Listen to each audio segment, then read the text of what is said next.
Hindi ako naniniwala sa mga mumurahing air cooler, pero ito, legit na legit, malamig talaga yung lumalabas. Tingnan mo naman yan ha, sabihin mo pa sa akin kung hindi lalamig ang pakiramdam mo pag ganyang kalakas yung buga, yung malamig na hangin na didikit sa balat mo.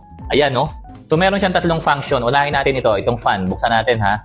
Yan. Ayan yung fan niya no. Tapos meron siyang tatlong level. 1, 2, tsaka 3. Tapos meron siyang parang air cooling o air conditioner function. Yung mist. Ayan, buksan natin. Ito naman yon. Yan. Yan. Number 2 natin. Hanggang number 3 yan eh. Ayan, tinan mo yung buga niyan. Ang lamig ng hangin na lumalabas dyan. Tapos meron siyang night lamp. Ito naman yon. Ayan yung night lamp niya. Ayan. Iba-ibang kulay yan eh. Ayan, yellow. Tapos meron din siyang red. Ayan. Iba yung kulay niya. Blue. Of course, meron na rin siyang timer. Nandito yan. Pakita ko sa iyo kung bakit malamig yung hangin na binubuga nito ha.